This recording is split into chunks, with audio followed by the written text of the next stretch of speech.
राहुल गांधी की वोटर अधिकार यात्रा का असर बीजेपी पर दिखाई दे रहा है। पार्टी के नेता राहुल की यात्रा के असर को कम करने की कोशिश में जुटे हैं।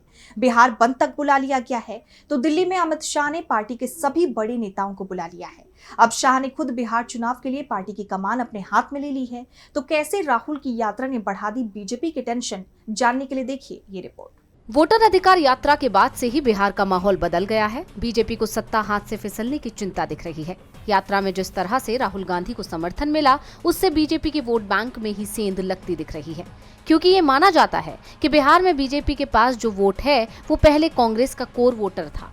कांग्रेस के कमजोर पड़ने के चलते वो बीजेपी की तरफ चला गया था, लेकिन राहुल गांधी की यात्रा से वो एक बार फिर कांग्रेस की तरफ लौट रहा है, जिसके बाद से बीजेपी दबाव में दिखाई दे रही है। प्रधानमंत्री नरेंद्र मोदी के जल्दी बिहार के दौरे की प्लानिंग हो रही है, तो वहीं अमित शाह ने दिल्ली में बड़ी बैठक बुला ली।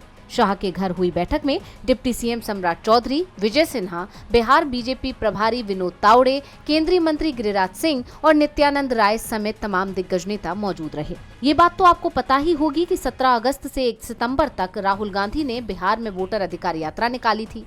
वोटर लिस्ट में कथित अनियमितताओं को लेकर उन्होंने बीजेपी और चुनाव आयोग पर गंभीर सवाल उठाए थे। राहुल ने कहा था कि अगर वोट चोरी नहीं हुई तो बीजेपी कोई चुनाव नहीं जीत सकती और इंडिया गठबंधन इस बार बिहार में वोट चोरी नहीं होने देगा।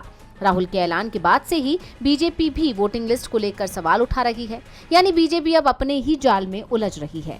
इस बीच बीजेपी ने 4 सितंबर को बिहार बंद बुलाया है, लेकिन इस पर सवाल उठने शुरू हो गए हैं। आखिर सत्ताधारी दल को बिहार में बंद बुलाने की जरूरत क्यों पड़ गई? डीवी लाइव की रिपोर्ट।